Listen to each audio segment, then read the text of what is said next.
Welcome to the Unwritten podcast with your host, Thomas Malpass, where we are on a mission to help the world find more purpose, passion, and peace in their everyday lives.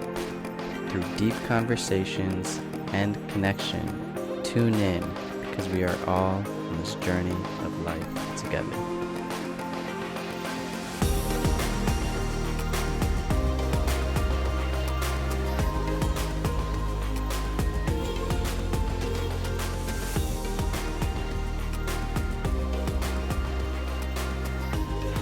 Hello everybody, and welcome back to another solo episode of Unwritten with Thomas Malpass.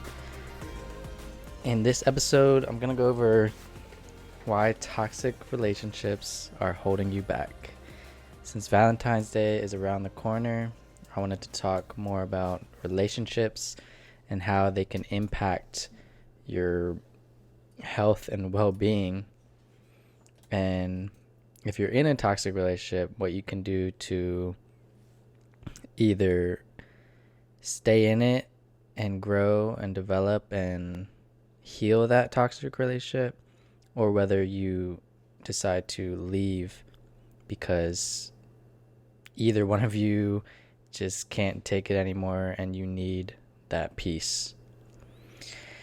So, what is a toxic relationship? A toxic relationship is one that is non-supportive of each other, one that you blame each other and shame each other all the time, one where your communication is that of criticism and contempt and sarcastic instead of compassionate and kind and understanding. A toxic relationship is one where either one of you in the partnership is extremely controlling and jealous and has feelings of resentment because of how you act or how you show up to other people. A toxic relationship is one of dishonesty and lack of care or understanding of the other's emotions in the partnership. One key indicator of a toxic relationship or a unhealthy codependent relationship is one where either partner is lacking self-love for oneself and taking care of yourself. If you are removing yourself from the equation, removing your opinions and care for yourself from the equation in replace of your partner's, that's unhealthy and that's toxic. If you, for example, if you want to do something or something's very important to you and you, let's say you want to go visit family and you've been planning this for weeks, and last minute your partner says, no, just cancel it, I want to do this instead, and you agree to do what they want to do, even though this meeting with your family or friends was planned for weeks ahead of time and it means a lot to you, you disregard that for your partner's wishes. That's unhealthy. That's toxic. Another key indicator of a toxic relationship is if you feel like you're always walking on eggshells around your partner. If you want to bring something up and you just can't bring it up because you already know it's going to lead down to an argument, blame game, whatever, you're walking on eggshells and you feel like you need to confront it, but you can't. That's unhealthy. That's a toxic relationship. Now, according to the Gottman Institute and Research Center of Relationships, Dr. Gottman can predict with 90% accuracy the failure of a relationship if these changes are left unchanged. These changes are called the horsemen of the apocalypse in a relationship. And the horsemen are these. The first one, criticism. Criticism is when you're in a relationship and you attack the other person's character. You attack their traits, you blame them for who they are, basically, and this attacks their character as a person. That's the first one, when you're criticizing their every move, everything they do, and it attacks their character and personality traits. The second one, contempt. Contempt assumes you are better than them. You're superior. You know, you're know-it-all. You know better. You know what they should do, and you treat them that way. You treat them as if they're below you. Like, what do you mean? This is how it should be. Who are you to say? That's contempt. You're better than them. You assume superiority over them. And it attacks deeper. It attacks who they are as a person and their character traits, and assumes that they are beneath you. That's the second one. The third horseman of the apocalypse is constant defensiveness. This is in a response to either manipulation or a triggering event in communication. Like I was saying earlier, when you're talking about walking on eggshells, this is a form of defensiveness. You can't even bring up a topic that you want to bring up because you know how it's going to end. You know they're going to get defensive. You know it's going to end in a relationship or whatever, however it ends for you if you were in a toxic relationship. This is not good.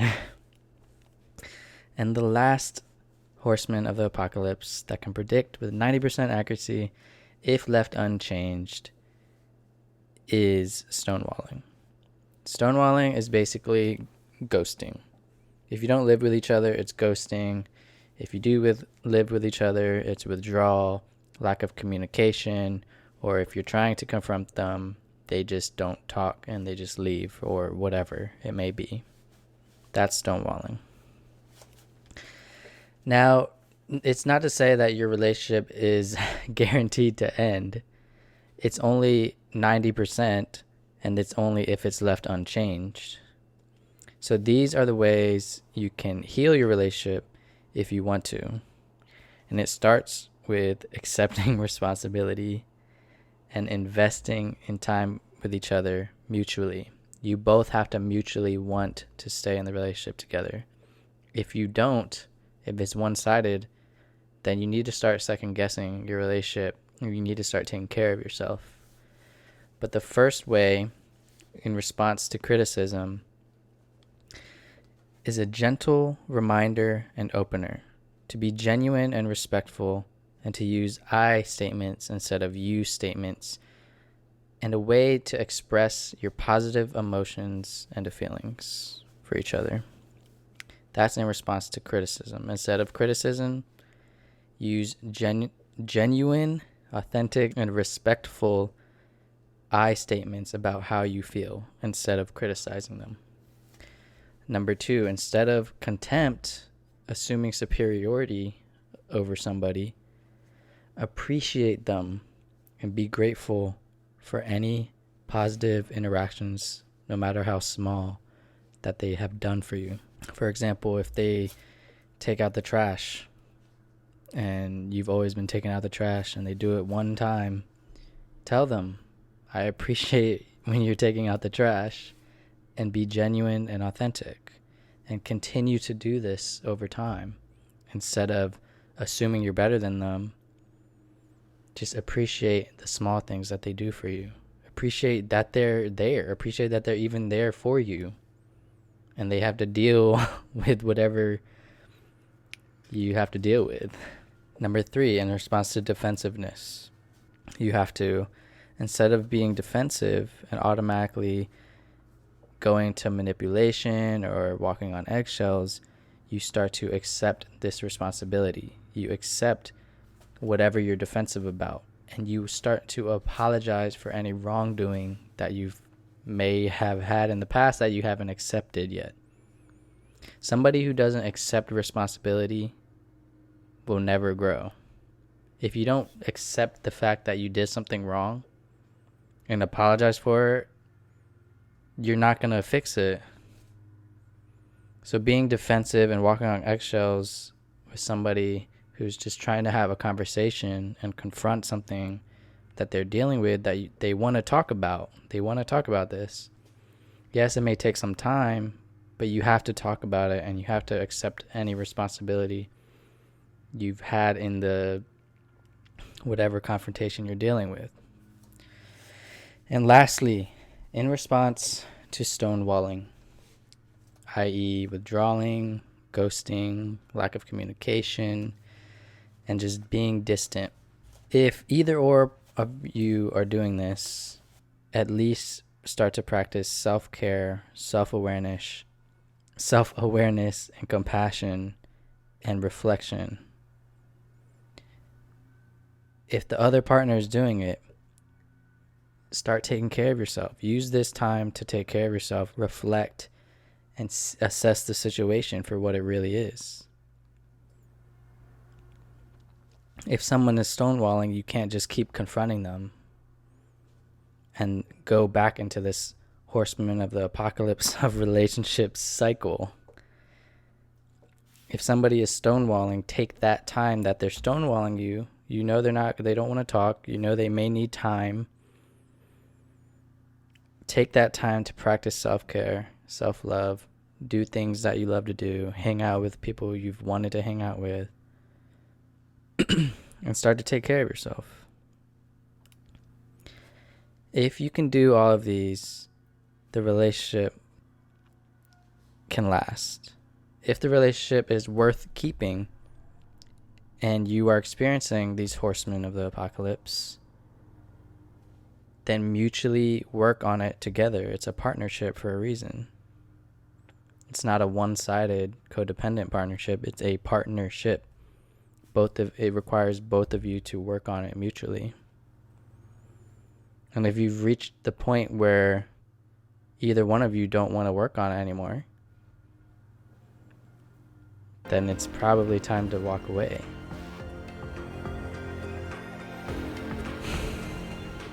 And that's okay.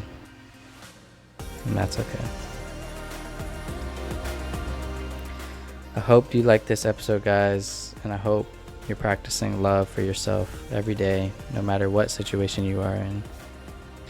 And yeah, if you like this and if you think somebody would like this as well, please share it to them, share it with them, and subscribe and follow on all the platforms you use. And as always, stay curious and keep going, guys. You got this. Peace.